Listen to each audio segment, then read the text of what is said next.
بسم الله الرحمن الرحيم. wa khairal hadi hadi Muhammadin sallallahu alaihi wa ala alihi wasallam wa syarrul umuri muhdatsatuha wa kullu muhdatsatin bid'ah wa kullu bid'atin dhalalah wa kullu dhalalatin finnar. Ikhwani wa akhwati fillah rahimani wa rahimakumullah, insyaallah kita akan melanjutkan di malam yang penuh barokah kali ini. Kita akan melanjutkan pembahasan pembacaan kitab Tazkiratus Sami wal Mutakallim fi Adabil Alim wal Muta'alim, sebuah kitab yang disusun oleh ulama besar dari mazhab Syafi'iyah, yakni Ibnu Jama'ah rahimahullah, yang beliau menyusun kitab ini berisi tentang peringatan, berisi tentang nasihat, yang sebenarnya ringan, kalau mungkin kita baca dengan sederhana, tidak perlu terlalu mendalam dipikirkan, terlalu teoretik. Kitab ini berisi tentang adab-adab bagi seorang yang mencari ilmu agama dan mendakwahkannya. Nah, hanya saja di tahap awal beliau memilih untuk menjelaskan adab-adab bagi orang yang berdakwah, sebagai seorang guru, sebagai seorang dai, sebagai seorang ustaz, ataupun bagian yang lain dalam agama ini, yang mereka menolong agama ini dengan cara mendakwahkan kebaikan dan kebenaran. Nah, karena mulai dari langkah mereka lah kemudian agama ini akan dibawa, akan diajarkan kepada orang lain. Itulah mengapa Ibnu Jamaah kemudian mendahulukan adab-adab, tazkirah, peringatan bagi mereka yang berdakwah atau menjadi seorang alim, karena di pundak mereka lah kemudian ilmu-ilmu yang lain itu diajarkan atau diamanahkan kepada orang-orang yang belajar kepada mereka. Dan kita telah sampai pembahasan kita kemarin di pembahasan adab yang ketiga dari 14 adab, dalam pasal yang ketiga, fi adabil alimi ma'atolabatihi mutlaqan fi halaqatihi wa fi halaqatihi, yakni adab seorang alim, adabnya seorang guru, di hadapan atau ketika berhadapan dengan murid-muridnya, dengan orang yang belajar padanya, secara umum, dan halaqah atau majelis ilmu yang dia adakan, yang Ibnu Jamaah mengumpulkan wahwa arba'ata asyara nau'an, ada 14 macam adab atau 14 poin adab, dan kita sudah membahas sampai adab yang asalis, yang ketiga. Maka pada malam hari ini insya Allah kita akan melanjutkan adab yang keempat, yakni ar-rabi. Insya Allah saya akan bagikan atau share screen-nya untuk yang tidak menghadap kitab.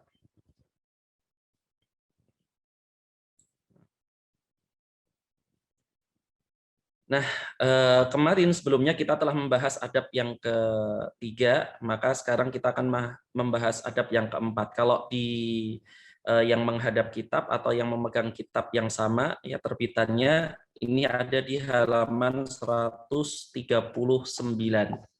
Ada di halaman 139. Jadi adab ar-rabi, Ar-rabi, adab yang keempat. Beliau Ibnu Jamaah menyatakan an yuhibba li talibihi ma yuhibbu li nafsihi. An yuhibba, hendaknya seorang yang alim, orang yang mengajar itu mencintai li talibihi, mencintai untuk muridnya, suka ketika dia memberikan untuk muridnya, baik yang sifatnya fisik maupun non fisik, dia mencintai bagi muridnya itu apa-apa yuhibbu li nafsihi, yang dia cintai li nafsihi untuk dirinya, kama jaa fil hadis, sebagaimana yang datang dari hadis yang ma'ruf bagi kita, Nah, di catatan kaki disebutkan di sana buah hadis yang sahih, akhrajahul Bukhari wa Muslim wa Tirmizi wa Nasa'i wa Ibnu Majah an Qatadah an Anas bihi. Nah, hadis yang sahih dari Anas bin Malik yang diriwayatkan oleh muridnya, yakni Qatadah, seorang Qatadah binti Amah. Itu adalah seorang tabi'in ahli tafsir yang merupakan muridnya para sahabat yang mulia. Nah, sebuah hadis yang dimaksud itu hadis yang ma'ruf di kalangan kita semua atau sering kita mendengar, ya, di mana Nabi Shallallahu Alaihi Wasallam bersabda, la yu'minu ahadukum hatta yuhibba li akhihi ma yuhibbu li nafsihi. Nah, ini sebuah hadis yang sering kita bahas juga sebenarnya di momen-momen yang berbeda. Jadi hadis yang sering kali salah terjemahkan, ya, karena ya sebenarnya secara bahasa tidak begitu. Kalau salah penerjemahan dalam bahasa, yang penting konsekuensinya kita pahami, ya. Jadi sebuah hadis yang menyatakan la yu'minu ahadukum, tidak beriman salah seorang di antara kalian. Nah, yang dimaksud di sini adalah la yu'minu, di sini adanya keimanan yang sempurna, ya. Artinya tidak sempurna keimanan kalian itu. Hatta yuhibba, ya, sampai dia mencintai. Nah, dia bentuknya mansub, ya, karena ada amil yang menasabkan, yakni hatta yuhibba li ahihi, ya, sampai dia mencintai untuk saudaranya. Nah, apa yang dicintai untuk saudaranya? Ma yuhibbu li nafsihi. Ma apa-apa, ya. Apa-apa di situ itu bisa macam-macam, ya, bisa perlakuan, bisa hadiah, ya, bisa berupa hadiah fisik, ya, bisa berupa adab, ya, atau perbuatan yang baik, kata-kata yang enak didengar, ya, nasihat yang dibutuhkan, atau yang lain-lain, macam-macam. Ma yuhibbu linafsihi, apa-apa yang dia cintai linafsihi untuk dirinya. Nah, seringkali kita mendengar terjemah bebasnya adalah belum atau tidak beriman salah seorang di antara kalian sampai mencintai saudaranya seperti dia mencintai dirinya sendiri, kan gitu ya. Nah, ini maksudnya adalah pemberian, ya. Ma di sana itu adalah untuk pemberian. Jadi apa yang kita berikan kepada saudara kita dan kita menyukainya, ya, itu menunjukkan bahwasannya ini bentuk keimanan seseorang. Jadi keimanan seorang yang sempurna itu ditunjukkan ketika dia mencintai saudaranya mendapatkan sesuatu yang dia suka kalau dirinya juga mendapatkan hal yang sama. Dan di kalangan para sahabat, di kalangan para tabi'in, di kalangan mereka terkenal mengamalkan hadis ini sampai perkara-perkara yang sangat ringan. Sebagian di antara mereka menyukai gula-gula, ya, suka makanan-makanan manis, kemudian dia membagikan kepada anak-anak. Ya, ketika ditanya kenapa kok suka membagikan makanan-makanan manis kepada anak-anak, karena saya suka, ya. Dia menyukai, dia merasa dirinya menyukai makanan atau sesuatu yang sifatnya manis, maka dia suka. Kalau kemudian anak-anak yang juga notabene hadis tersebut, yakni untuk membuktikan keimanannya, ya. Karena Kanjeng Nabi Shallallahu Alaihi Wasallam tadi menyatakan la yu'minu ahadukum, ya. Jadi salah seorang di antara kalian tuh belum sempurna imannya hatta yuhibba li akhihi ma yuhibbu li nafsihi. Hadis yang sahih, ya, diriwayatkan Imam Bukhari, Imam Muslim, Tirmizi, Nasai, Ibnu Majah dan yang selainnya, ya, dari Anas bin Malik. Dan kemudian sebaliknya, ya, dan kemudian sebaliknya Ibnu Jamaah menyebutkan wayakrohu, ya, wayakrohu lahu ma yakrahu li nafsihi, ya. Wa yakrahu lahu ma yakrahu li nafsihi, dan dia seorang yang berdakwah itu hendaknya membenci, ya, bagi mereka bagi muridnya maksudnya apa-apa yang dia benci kalau menimpa dirinya, ya. Jadi dia menyukai apa-apa yang menyukai kalau muridnya atau orang yang didakwah itu mendapatkan sesuatu yang dia suka kalau mendapatkannya, dan sebaliknya, ya, mereka membenci ketika muridnya itu mendapatkan sesuatu yang dirinya juga tidak suka ketika mendapatkan perkara tersebut. Ya. Sekali lagi, ya, perkara ini bisa dalam bentuk sifatnya fisik, bisa dalam bentuk yang sifatnya perbuatan, ya, perbuatan artinya diperlakukan dengan baik atau diajak bicara dengan baik dan lain-lain. Dan ini adalah nasihat bagi kita semua, karena bagaimanapun juga, ya, kita adalah jiwa-jiwa yang menghendaki kesempurnaan iman, dan kesempurnaan iman itu hanya dibuktikan, ya, hanya bisa dengan cara dibuktikan, karena kita tidak pernah bisa melihat keimanan secara bentuk fisiknya, ya. Maka butuh pembuktian. Pembuktiannya ada dalam beberapa hadis. Salah satunya adalah perkara ini, ya, mencintai untuk saudara kita apa-apa yang kita cintai kalau itu kita dapatkan. Jadi ini adalah hadis yang menjadi pangkal atau dasar, ya, pondasi dasar dalam bergaul, dalam kita berteman, dalam kita bertetangga, ya, berteman, bersahabat, ya, bekerja di lingkungan manapun, ya.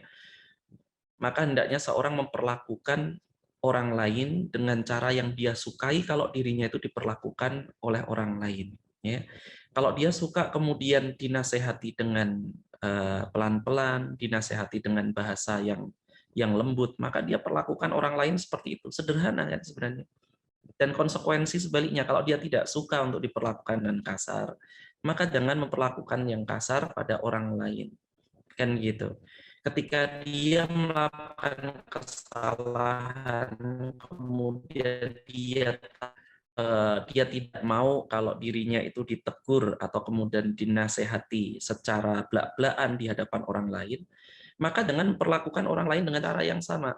Ya, jangan kemudian menjadi orang-orang yang egois, kan gitu. Tapi hendaknya ya dia menilai atau menimbang secara umum perkara perlakuan dia atau pemberian dia kepada orang lain berdasarkan hadis tersebut. Ya. Nah, kemudian ada Ibu Jamaah menyampaikan contohnya dalam sebuah asar, ya, sebuah asar dari sahabat. Beliau menyatakan, Qala Ibnu Abbasin, ya, berkata Abdullah bin Abbas. Abdullah bin Abbas memiliki sebuah perkataan yang ini bisa menjadi pelajaran bagi kita berkaitan tentang bagaimana cara kita mencintai, bagaimana cara kita memperlakukan orang-orang yang belajar atau kita dakwahi, belajar pada kita atau kita dakwahi. Beliau menyatakan, akramun nasi alayya, akramun nasi alayya jalisi alladhi yatahatta riqaban nas, ya, yatahatta riqaban nasi ilayya lawis tata'tu, kata beliau, lawis tata'tu an la yaqa'a ad-dubab, ya, ad-dubab itu apa namanya, lalat, ya, lalat, alaihi an la yaqa'a ad-dubab alaihi la fa'altu, ya. Beliau menyatakan akramun nas alayya, ya, orang atau manusia yang paling mulia di sisiku atau dalam pandanganku. Jadi orang yang paling aku muliakan, ya. Jalisi, yang dia duduk bersamaku atau bergaul bersamaku. Alladzi, ini orang-orang yang dia yatahatta riqaban nas ilayya, yang mereka itu bersegera untuk melewati riqaban nas, ya, pundak-pundak atau kemudian apa, melewati barisan orang lain, orang-orang, ya, untuk mendekat kepadaku. Jadi orang-orang yang mereka bersemangat untuk belajar kepadaku ketika aku mengajarkan, seakan-akan beliau menyatakan seperti itu adalah orang-orang yang mereka paling aku muliakan. Di muridku yang paling bersegera, paling bersemangat untuk mendekat kepadaku ketika belajar, itu adalah mereka orang-orang yang paling aku muliakan. Lawis tata'tu an la yaqa'ad dubaba alaihi la fa'altu. Sekiranya aku mampu, kata beliau, mampu untuk mengusir ad-dubab, ya, mengusir apa maksudnya, menggusah gitu ya kalau bahasa Jawa, menggusah lalat, ya, dari mereka, maka la fa'altu, maka niscaya itu akan aku lakukan dalam rangka bentuk menghormati, ya.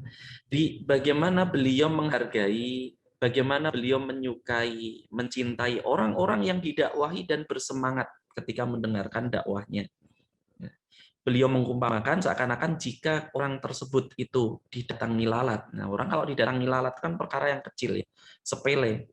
Masing-masing orang bisa gusah dewe-dewe gitu ya. Artinya bisa mengusir lalat tersebut dari dirinya. Tapi sebagai bentuk bentuk penghormatan, bentuk kecintaan, bahkan seorang Abdullah bin Abbas itu rela ya, rela untuk melakukan hal tersebut bagi orang-orang yang dia muliakan, ya. Orang-orang yang benar-benar menghargai ilmu, yang mendengarkan, ya, dan bersemangat dalam belajar.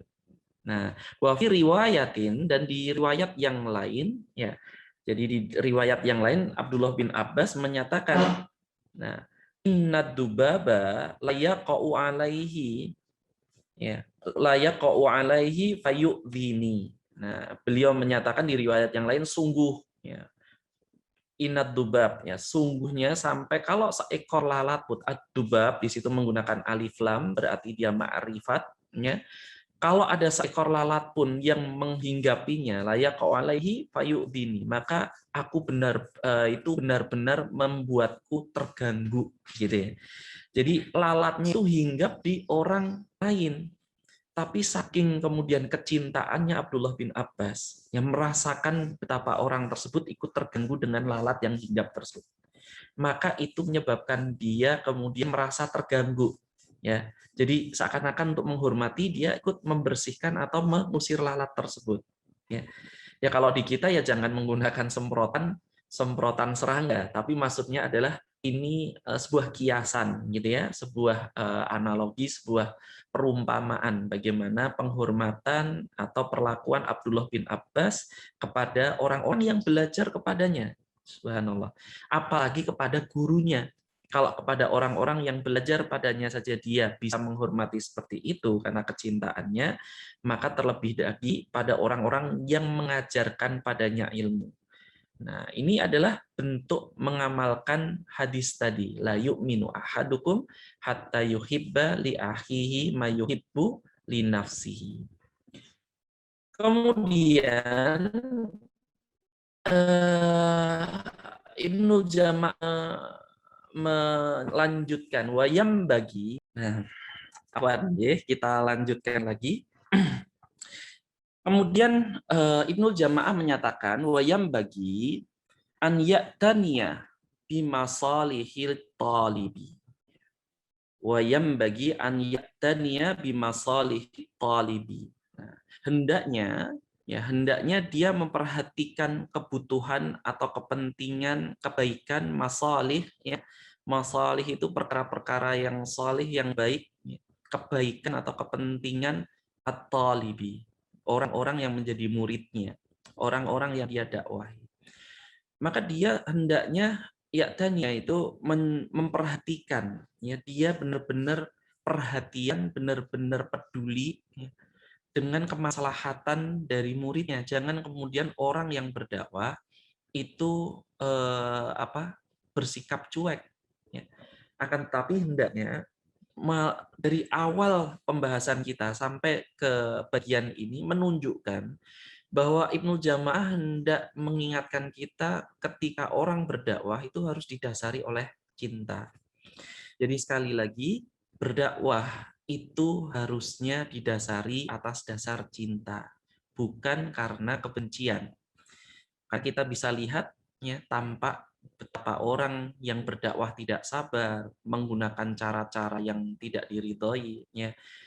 Dia hendak melaksanakan perintah Allah Subhanahu wa taala tapi dengan cara yang justru dilarang oleh Allah Subhanahu wa taala, yakni dengan cara yang kasar, dengan tidak penyabar, ya. Karena apa? Karena dia mendasari dakwah yang dia lakukan amar ma'ruf wa nahyu 'anil munkar itu dengan rasa benci, dan ini sikap yang harus dijauhi. Kenapa? Karena hendaknya setiap orang yang berdakwah itu didasari karena dia mencintai orang yang didakwahinya, ya. Jadi dia melakukannya karena dia tahu bahwa orang yang didakwahi, ya, itu akan suka ketika dia terbebas atau terhindar dari kemaksiatan, ya. Mungkin hari ini dia tidak menyadari hal tersebut, tapi nanti di akhirat dia akan menyadarinya dan sangat bersyukur terhadap dakwah yang diberikan kepadanya. Nah, maka kita, ya, hendaknya bersabar. Ini sebagaimana yang diperingatkan dalam Muqaddimah Ushulus Salasah, ya, yang pernah kita bahas di tempat yang lain. Ketika penulis menyatakan, ya, i'lam rahimakallah annahu yajibu ta'allumu abai masailah. Ya, hendaknya, ya, ketahuilah, semoga Allah merahmati kalian, kata penulis, ya, waktu itu, hendaknya kalian mengetahui tentang 4 perkara. Yajibu alai, ya, diwajibkan atas kalian itu arba'i masailah, untuk mengetahui tentang 4 perkara. Yang pertama al ilmu, wa huwa ma'rifatullah wa ma'rifatu nabi wa ma'rifatu dinil Islam bil adillah. Ya, hendaknya kalian itu belajar, berilmu, ya, yakni mengenal Allah, ya, kemudian mengenal nabinya Shallallahu Alaihi Wasallam, dan kemudian mengenal dinul Islam beserta dengan dalil-dalilnya. Kemudian yang kedua apa? Al-amalu bih, mengamalkan ilmu-ilmu tersebut. Ya, asalis yang ketiga, kemudian ad-da'watu ilaih. Ya, berdakwah dengan ilmu tersebut atau mendakwahkan ilmu tersebut bagi orang lain untuk kesempurnaan, ya, kesempurnaan agama yang kita miliki. Dan yang keempat, beliau mengingatkan wasabru alal adafi, dan bersabar terhadap gangguan yang muncul ketika dia mendakwahkan ilmu tersebut. Nah, kesabaran itu hanya akan muncul ketika seseorang dia berdakwah berdasarkan dengan cinta, bukan sikap benci. Sering kita ingatkan, ya, bahwa sabar itu tidak ada batasnya. Ya. Berbeda dengan toleransi. Ketika berdakwah, ini harus kita pegang baik-baik, bahwa yang namanya kesabaran itu tidak ada batasnya. Nah, yang namanya dakwah, nyampe mana tadi? Sampai terlupa. Yang namanya dakwah itu harus bersabar, karena kesabaran itu harus dipegang di setiap keadaan dan dia tanpa ada batasnya. Berbeda dengan toleransi. Kalau toleransi harus ada batasnya. Nah, sering kali kita hadapi di masyarakat awam ketika melakukan sesuatu justru kebalik. Sebagaimana Allah Subhanahu wa taala mengingatkan, ya, ketika Allah Subhanahu wa taala berfirman, innama yuwaffas sabiruna ajrahum bighairi hisab. Ya, sesungguhnya hanya bagi orang-orang yang bersabar pahala yang tidak pernah putus atau tidak putus-putus. Nah, ini menunjukkan bahwasanya kesabaran pun tidak ada batasnya. Kalau pahala yang disediakan untuk orang yang bersabar itu tidak pernah putus, maka selama dia bersabar, ya, maka sabaran itu tidak pernah ada putusnya juga. Ya, artinya kesabaran yang dimiliki oleh seorang itu tidak ada habisnya, karena pahala yang disediakan juga tidak ada habisnya. Sesuai dengan kaidahnya al jaza'u min jinsil amal, bahwasanya balasan itu sesuai dengan jenis amalan. Nah, kalau amalannya tidak putus, pahalanya juga tidak putus. Di situ Allah Subhanahu wa taala mengingatkan bahwa pahala kesabaran tidak putus, menunjukkan bahwa kesabaran sendiri tidak ada habisnya. Nah, beda dengan toleransi. Kalau toleransi itu harus ada batasnya, bahkan tegas sesuai dengan syariatnya. Kalau toleransi tanpa batas, maka tidak ada benar, tidak ada salah. Semua akan mengikuti hawa nafsunya. Tidak ada lagi yang namanya amar ma'ruf wa nahi mungkar. Akan tetapi hendaknya seorang mengetahui batasan-batasan syariat sehingga dia bisa melaksanakan amar ma'ruf nahi mungkar. Itulah mengapa Kanjeng Nabi Shallallahu Alaihi Wasallam bersabda, man ra'a minkum mungkaron falyughayyirhu biyadihi. Ya, barang siapa di antara kalian tuh melihat kemungkaran, ya, maka hendaknya dia tangani atau dia cegah dengan tangannya.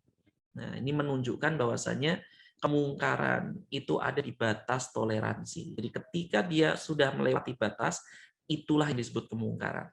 Ya. Dan tidak disebut kemungkaran ketika dia masih dalam ruang lingkup toleransi syariat. Nah, orang yang berdakwah hendaknya dia memperhatikan itu. Orang yang berdakwah dia memperhatikan kemaslahatan bagi orang yang didakwahinya, ya. Dengan memperhatikan kesabaran, dia tetap menanam kesabaran, dia berpegang pada kesabaran, ya. Kemudian dia juga mengetahui batas toleransi yang diperbolehkan, ya.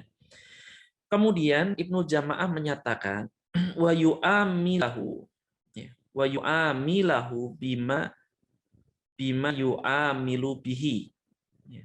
Wa yu'amilahu bima yu'amilu bihi a'azza auladihi, azza auladihi.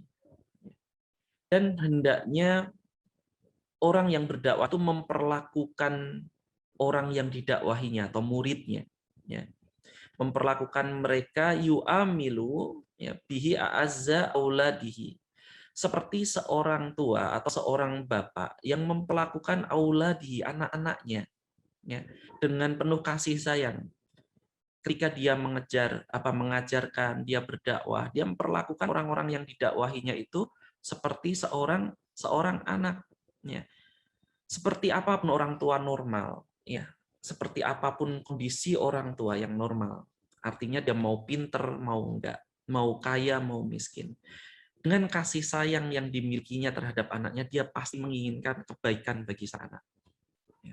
Meskipun terkadang orang tua itu tidak memiliki pengetahuan yang mumpuni atau yang ahli di bidang apa namanya, mendidik anak, membesarkan anak.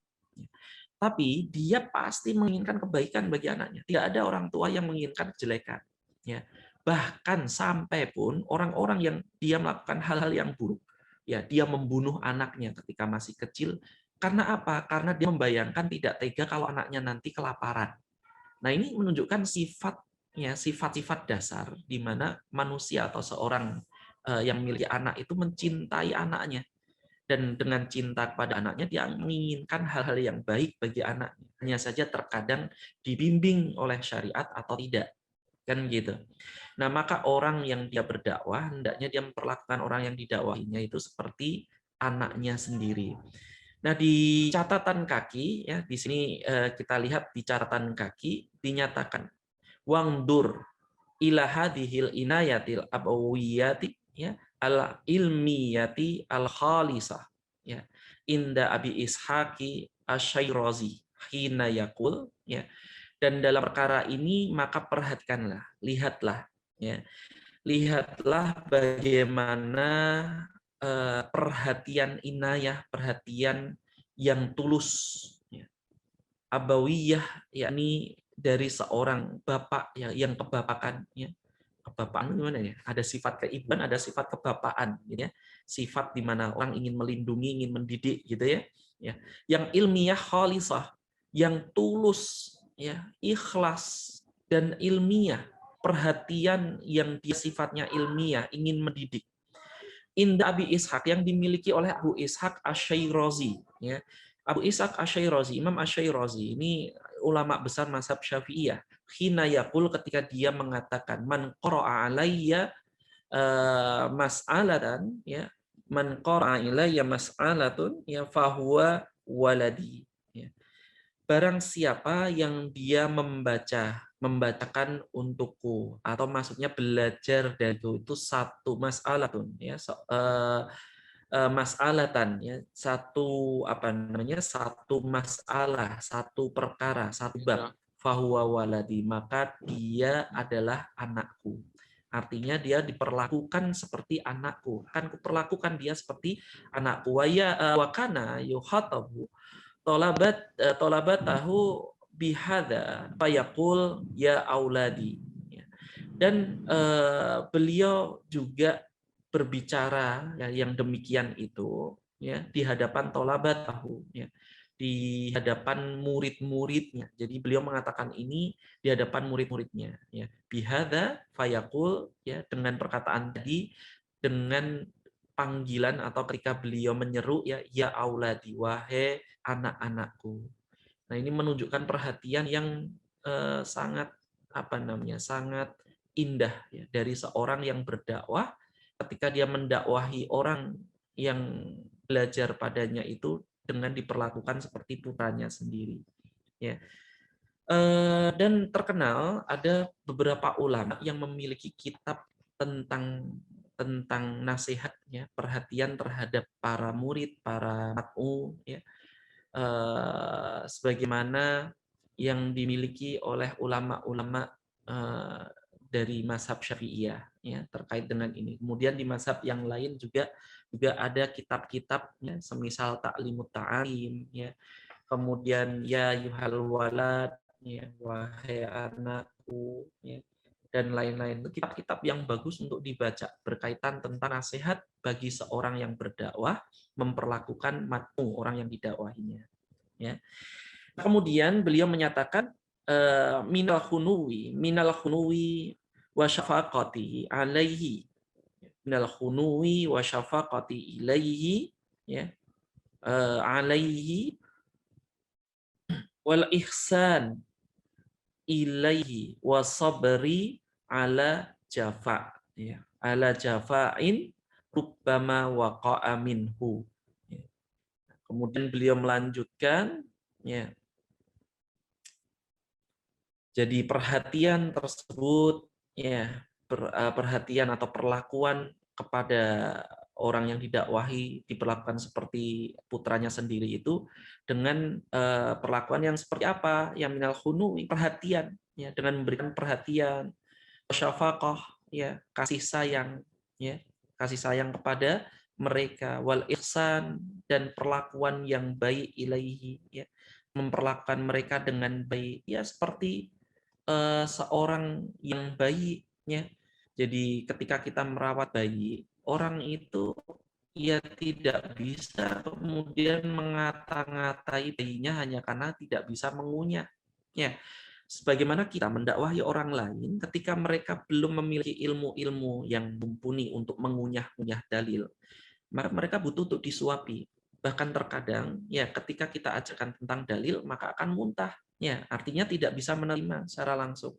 Maka kita kunyahkan, kita lumatkan, kita berikan, ya, bagaimana hadis dikenalkan, tentang ihwalnya, tentang manfaat atau fawaid dari hadis tersebut, pelajarannya, secara bahasanya, dan lain-lain. Nah, bagi kita yang sedang belajar, kita itu di awal sebagaimana orang belajar agama itu seperti seorang bayi atau anak kecil yang belum bisa mengunyah. Maka apa yang dia butuhkan? Dia butuh makanan, dia butuh nutrisi, tapi karena tidak bisa mengunyah, maka dia butuh untuk dilumatkan atau dikunyahkan orang lain dulu. Kayak gitu. Jadi seperti kalau bisa makan bubur, ya dia makan dengan bubur dulu, ya.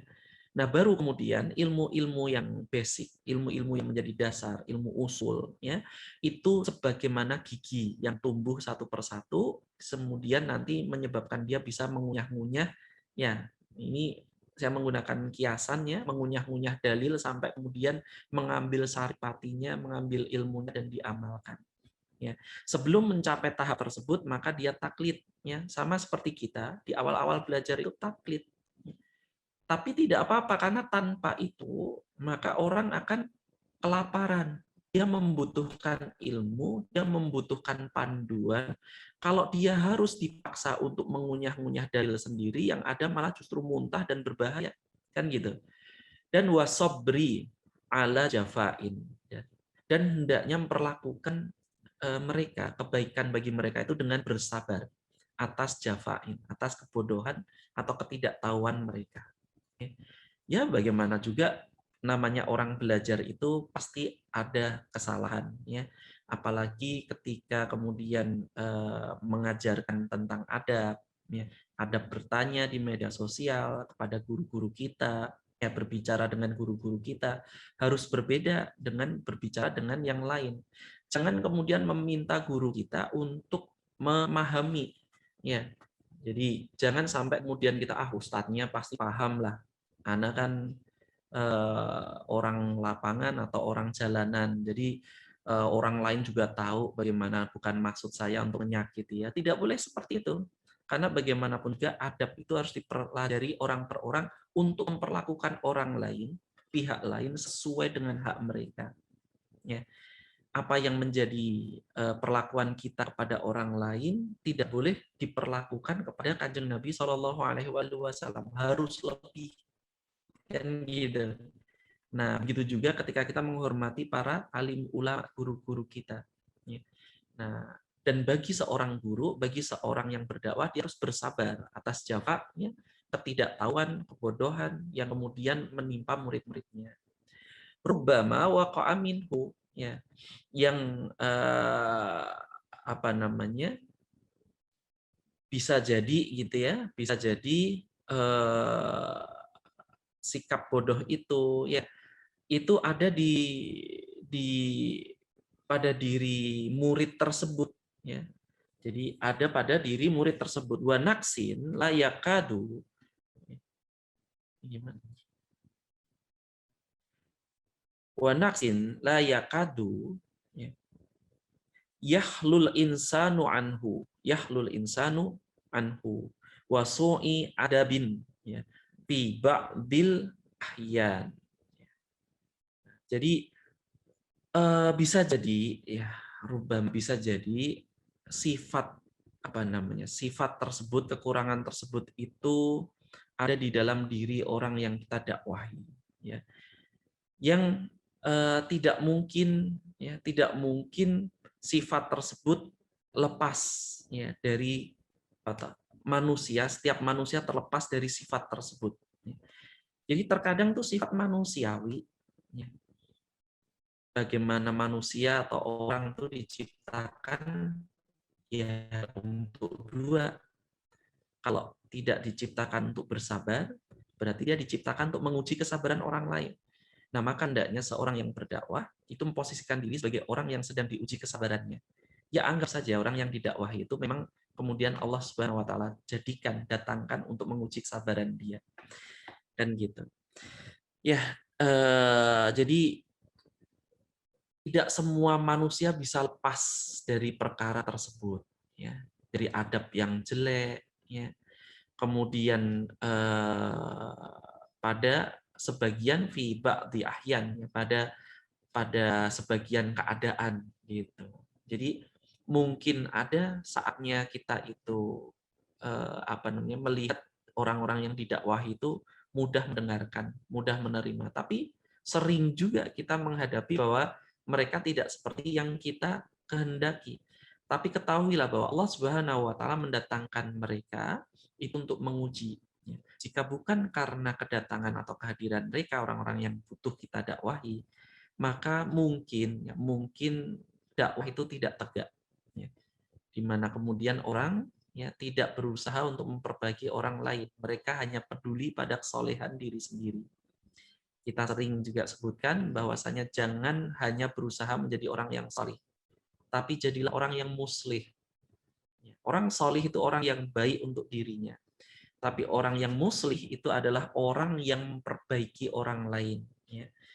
Nah, banyak orang yang bisa menjadi salih, tapi sedikit orang yang bisa menjadi muslih. Gitu ya.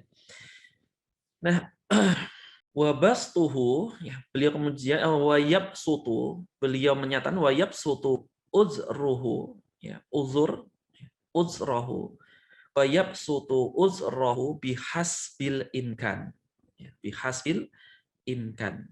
Nah, beliau menyatakan jadi hendaknya kita bisa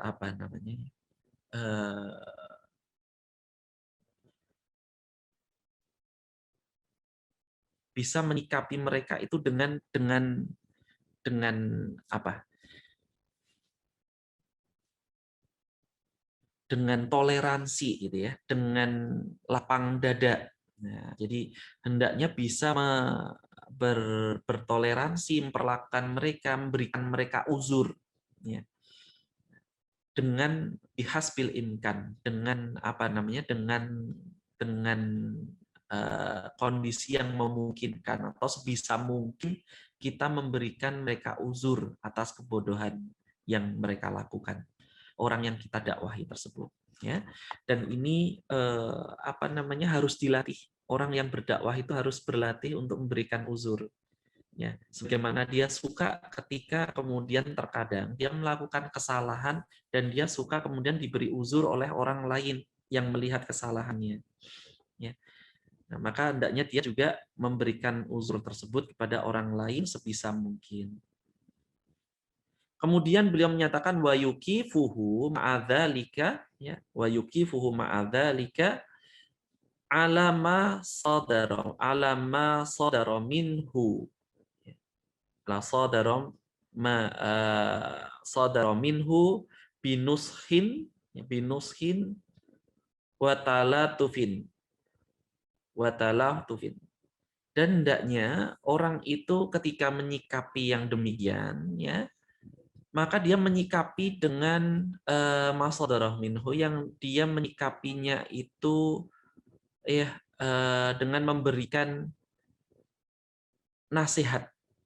dengan berikan nasihat. Nasihat itu bisa berupa setiap kebaikan yang bisa kita berikan kepada orang lain, bisa berupa perkataan, bisa juga berupa pemberian. Ya. Jadi nasihat itu segala sesuatu yang memperbaiki keadaan orang yang dinasihati, itu namanya nasihat. Bisa berupa perkataan, ataupun pemberian, ataupun contoh, dan yang lain-lain. Ya, watalatuf, ya. Dan juga memberikan sikap lembut. Ya. Jadi menyikapi berlemah lembut kepada mereka. Ya. Jadi jangan dengan celaan. Ya. Jadi jangan sampai kemudian bitaknifin, ya. Jangan dengan memberikan celah atau mencela mereka, ya, wata'assufin, atau apa namanya, menyakiti, menganiaya mereka, ya, yang mencela mereka, qasidan bidzalik husna tabiyati. Silahkan monggo kalau mungkin ada yang hendak ditanyakan untuk bagian yang ini. Aku lu qouli hadza wa astaghfirullah li wa lakum wa lisairil mu'minin fastaghfiruhu innahu wal ghafurur rahim. Monggo silahkan kalau ada yang hendak ditanyakan atau didiskusikan sampai bagian yang tadi kita bahas. Ya. Bismillahirrahmanirrahim, Ustaz. Assalamualaikum. Waalaikumsalam warahmatullahi wabarakatuh. Afwan, Ustaz. Antum, Masya Allah. Barakallahu fiik, Ustaz, dan keluarga. Barakallah. Masya Allah, semoga antum diberikan kebaikan, Ustaz. Masya Allah, dalam sela-sela waktu antum yang begitu sibuk. Afwan, Ustaz.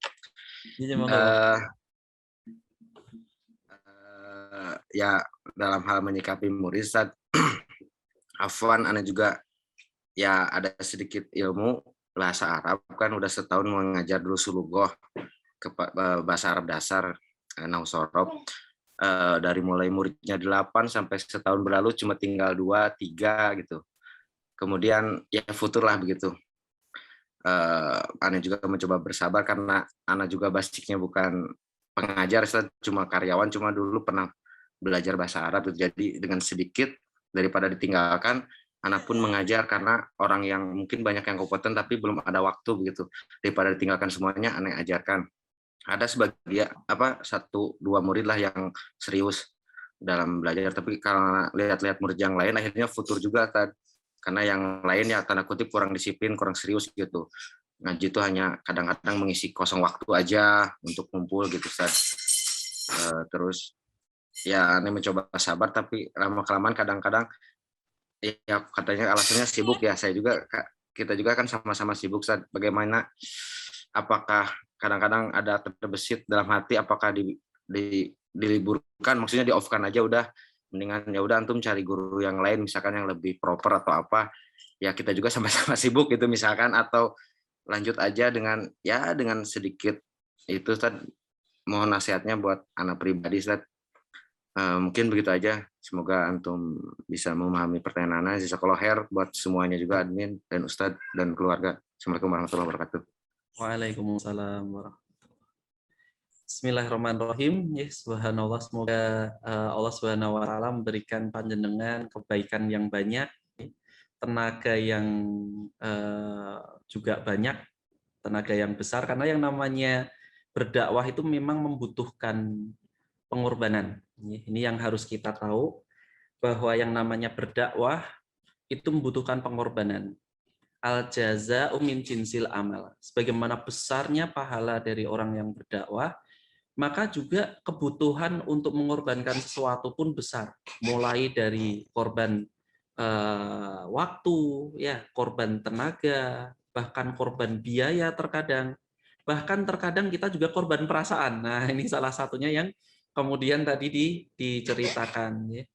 Dan nasihat ini mungkin karena bukan pertanyaan yang sifatnya pertanyaan gitu ya, tapi tentang bagaimana menasihati diri. Karena yang namanya bahasa ya itu adalah ilmu alat.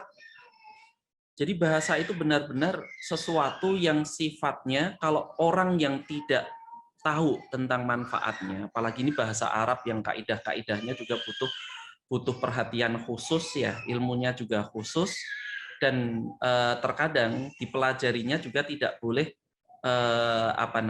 hanya di waktu luang gitu ya, maka harus bersabar. Orang yang mengajarkan bahasa, misalnya mengajarkan nahwu, mengajarkan sorof, itu kalau sampai saat ini sedikit yang kami ketahui butuh kesabaran lebih banyak daripada mengajarkan fikih. Kenapa? Karena orang-orang belajar fikih itu bisa jadi menjadi mustami, menjadi orang yang hanya datang mendengarkan, kemudian dia mendapatkan ilmu, besoknya nggak datang pun kemudian itu tetap bermanfaat bagi dia. Jadi kalau kita memahami kondisinya bahwa apa yang kita ajarkan itu adalah ilmu alat, maka kita membutuhkan kesabaran yang lebih. Memperangkati orang, kalau tadi dikatakan awalnya berapa tadi, sampai kemudian yang tersisa tinggal 2, alhamdulillah itu masih tersisa. Kenapa? Karena meskipun hanya 1 orang sekalipun, kalau dia istiqomah dan kemudian dia bisa menguasai apa yang kita ajarkan, subhanallah, ya, itu akan sangat bermanfaat bagi dia, dan bagaimana kemudian dia nanti mendakwahkan ke orang lain, kita berharap pahala dari Allah Subhanahu wa taala. Maka nasihat saya bagi mereka yang berdakwah, bagi kita yang berdakwah, terutama ilmu-ilmu alat seperti itu, ketahuilah untuk mencetak 1 kader dakwah, ya, itu sangat berharga sekali. Jadi meskipun hanya 1 orang pun itu pantas untuk panjenengan perjuangkan. Gitu. Meskipun hanya tinggal 1 orang saja. Nah, ini pengalaman pribadi sendiri. Dulu waktu anak belajar bahasa Arab, ya, itu yang tersisa, subhanallah, ini yang tersisa tinggal saya itu sampai selesai. Dan bahkan yang mengajar pun itu sampai berkali-kali menanyakan tentang bagaimana mahasiswa yang lain kok tidak pernah datang lagi. Kenapa? Karena ilmu lughah, ilmu bahasa, ya, lughatul arabiyah, kaidah-kaidahnya itu memang subhanallah. Saya tidak mengatakan susah, saya tidak menyatakan susah, tapi butuh usaha yang ekstra. Ya, butuh usaha yang ekstra, dan tidak semua orang memiliki kemampuan ekstra tersebut. Maka panjenengan harus bersabar. Ya, selingi. Kalau memang kemudian ada saat di mana kita harus ganti dulu materinya, atau kemudian kita selingi dengan materi yang lain, mencoba kemudian membaca atau menerapkan bacaan kitab, ya, sedikit-sedikit, atau mengkaji bareng-bareng. Kenapa? Karena tidak harus kemudian yang namanya berdakwah itu sistemnya adalah kita mengajar orang lain. Bisa jadi dengan diskusi. Ketika itu sejajar di dalam grup, maka forum diskusi itu harus dihidupkan, ya, dengan aturan. Nah, jadi semoga Allah Subhanahu wa taala masih memberikan kepada panjenengan, ya, terus memberikan pada panjenengan itu istiqomah, dan panjenengan masih berusaha, mampu untuk berusaha keras memperjuangkan. Kalau tadi dikatakan tinggal 2 orang, 2 orang itu subhanallah. 2 orang itu kalau dulu, ya, di kalangan para ulama yang mulia, para salaf, mereka itu muridnya tinggal 1, tinggal 2 orang, bahkan hatta sampai seorang Syekh Muhammad bin Shalih Al-Utsaimin, ketika beliau itu belajar dari guru beliau, ya, Syekh As-Sa'di, ya, beliau mempelajari sesuatu yang orang lain sudah nggak kuat untuk belajar, sehingga tinggal 1 orang saja yang mempelajari itu. Dan sekarang kita tahu, ya, bagaimana nama besar Syekh Muhammad bin Shalih Al-Utsaimin rahimahullah. Jadi kita tidak pernah tahu, ya, kita tidak pernah tahu masa depan dari orang yang kita dakwahi. Maka kita berharap mereka menjadi orang yang jauh lebih hebat daripada kita. Ya, jadi bersemangat, kita terus menjaga semangat ketika berdakwah. Nah, tinggal kemudian kita mengevaluasi, jangan-jangan bisa jadi meritili itu apa, ya? Rontoknya orang-orang yang belajar itu bisa jadi karena kita yang terlalu susah, atau bagaimana mungkin ada metode yang harus diperbaiki dan lain-lain. Tapi lumrah kalau kemudian pelajaran bahasa nahwu maupun shorof itu berkurang orangnya, hampir tidak pernah ceritanya dia bertambah, ya. Jadi di awal banyak, kemudian nanti semakin lama semakin sedikit. Hampir belum pernah ceritanya ada dimanapun, mau di pondok pesantren maupun di luar, ya, di masjid, di tengah jalan kemudian tiba-tiba jadi banyak sekali. Nah, ini malah justru diulang lagi kan gitu, karena dia akan ketinggalan. Nah, wallahu alam bishawab. Jadi semoga Allah Subhanahu wa taala memberikan kepada kita tidak ada pertanyaan lagi di kesempatan yang berikutnya. Kemudian kita bisa diberikan istiqomah, kemudahan untuk mempelajari, yang mengembangkan, karena bagaimanapun juga ilmu tentang adab itu adalah ilmu yang tidak teoretik, gitu nih. Meskipun di situ ada kitabnya, kemudian kita bacakan, itu sifatnya hanya sebagai pancingan. Nah, lebih utamanya adalah bagaimana cara kita mengamalkan. Sambil ketika kita membaca kitab ini, mempelajarinya kalimat per kalimat, kata per kata, ya, jumlah per jumlah, itu menjadikan kita, atau sambil kita membayangkan bagaimana kita menerapkannya dalam kehidupan. Bagaimana cara kita mengamalkannya ketika kita berhadapan dengan orang yang kita ambil ilmunya maupun yang kita bagi kebaikan dakwah padanya. Nah, semoga bermanfaat pada hari ini. Kita cukupkan sekian. Subhanakallahumma wa bihamdika asyhadu an la ilaha illa anta astaghfiruka wa atubu ilaik. Wassalamualaikum warahmatullahi wabarakatuh.